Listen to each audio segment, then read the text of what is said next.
warri gamaa gamana ta'anii ulee darbataa jiran kun of eeggadhaa. Isinii wal nyaachuuf malee namni gadi ba'ee wal tumu tokkollee hin jiru. Gadi baatanii akka waliin lolle, akka waliin rukunne of eeggadhaa. Wal eeggadhaa. Wal eeggadhaa. Ijoolleen kunniin warra eeyyama jireenyaa qaban miti. Namni eeyyama jireenyaa qabu nama ashawaa afaan namaatti naquu kophee afaan namaa kaa'u osoo hin taane nama qimmiiduu hin danda'u. Seerri biyya Arabaa biyyoota Awurooppaa caala. Ani yeroo lamoo yeroo sadii deemee argeera. Araaronni tokkollee hin jiru biyya sana keessatti. Namni kan kana godhaa jiruuf bakka poolisiin hin jirre, bakka kaameraan hin jirre, bakka namni nama hin agarretti miskiinatti roorrisaa jiru. Kun dhiirummaa miti bee. Walla kun dhiirummaa osoo hin taane gocha bineensummaati. Aboo nafxanyaa qabne koo akka nan goonu barmiti. Wallaahi Oromoon koo nafxanyaa yoo qabu akka sanatti koo rukutu. Bineensillee garaa laafaa. Kanaaf obboleewwan kiyyaan akka wallaalummaa kootitti yoo dandeessan waliin tuqinaa hanga wanni kun bakka qabatutti.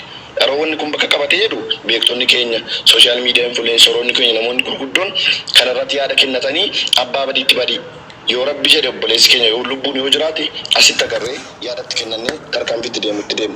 Yoo lubbuun hin jiraanne immoo innis karaa adeemsa mataa isaa qaba waan ta'eef kanaaf ammasitti nu obsaa namni kamuu akka waliin tuqne amaanaa isiniin jechuun barbaada.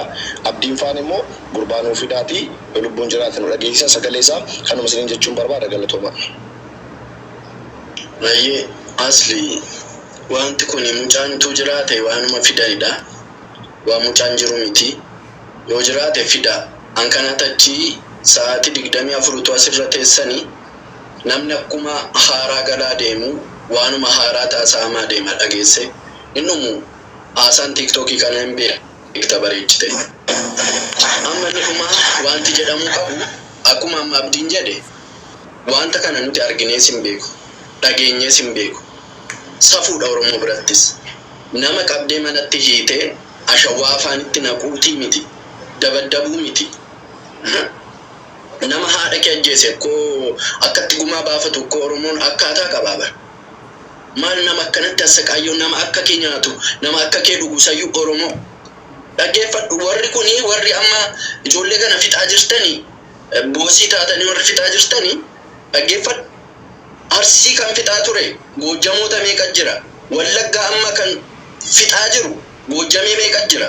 Gobasoota ta'an amma deemtanii isaan irraa gumaan deeffattanis ijoollee hiyyeessa haati abbaan ofii isaanii dhugaadhaan rabbiin nyaatan dhabanii karaa ijoollee kanaa nu darbuu danda'a ta'inna jedhanii malanii bira dhaqanii waa irratanii akkasitti kutanii ajjeesu rabbiin isaanii haadhiisu dhugaa rabbiiti.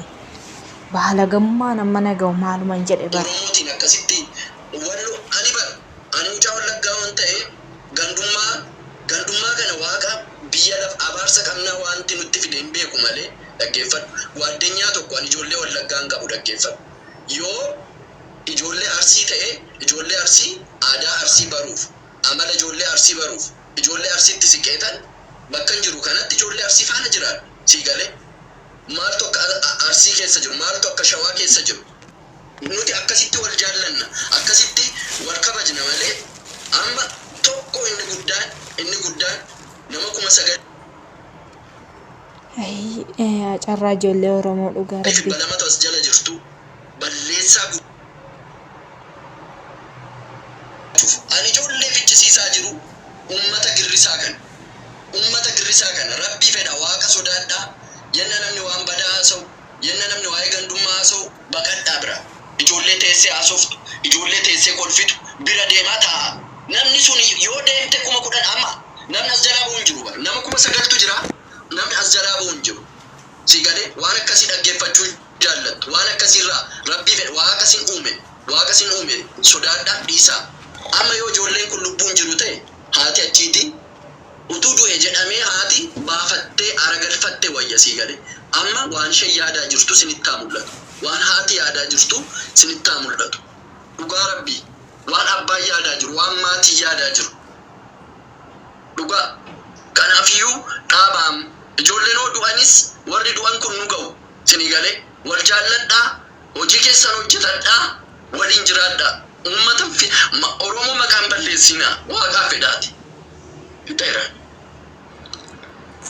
Abdiin dhufee jira asli. Jaalibsa. Yaa Oromoo kana dhugaa. Dhugaa Rabbii Oromoo jecha ammoo Yesuus gara jabinni ilmaan isaanii.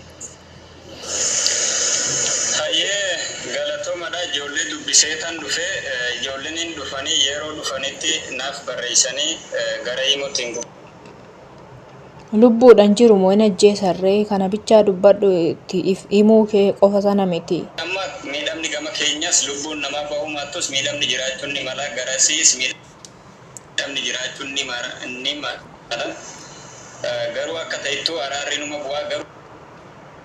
Lubbuu balleessumaa fide biyyee nyaachisumaa fide ilma namaa gara jabeef.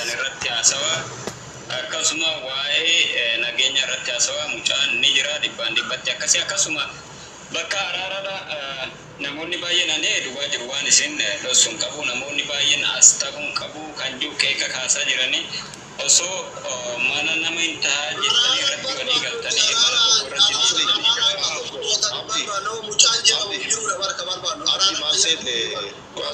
Asin ta'udha kun. Sanga mucaan dhufutti yaada keessan itti fufa ni jira abbaa isaan fannaa barreessanii nama akkana hubashiisiin jedhan.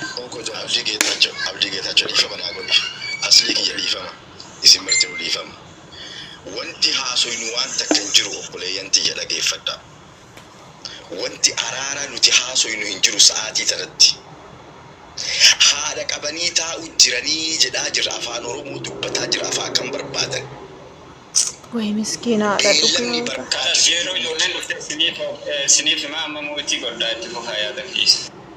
Yaada birii hin qabnu obboleessa kiyya dhageeffadhu yaadni nu qabnu wayiitu hin jiru amma booda. Yoo mucaan sun jiraaf jiruu isaa adda baafannee gara yaadaatti deemna wanti haasoytu hin jiru asli nama 9,000 gararratti. Wanti ati haasoytu. Yes. Ani koo amma warra karaa gabaabaa dhageeffadha. Ani araarallee mana kiyya goraan jenne araara mallee hin jenne akka atileetitti. Araarri mana kiyyatti taa'amullee hin jiru. Ani walitti isin ergine ana addaan isin dhoobu duraan asilii walitti isin erganne. Asiliin arsii bakka bu'i deemii ittiin qabi jenne deemii walloo bakka bu'i qabi isin jenne. Namni du'e jedhame miidiyaa irratti haasa'ame akkanuma miidiyaa isin wajjin fayyadamu tokkotti mucaan hin du'e yoo du'e reeffi isaa deemu.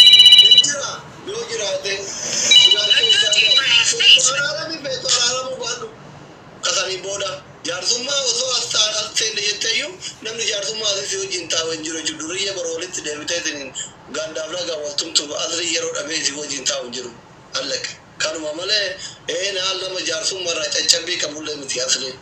Bazii hangil tanadu. Warri mana asii ta'u jettan yoo feetan deematanii mana jinni ta'a osoo as seenne tiriyyuu hin teettan mana kana.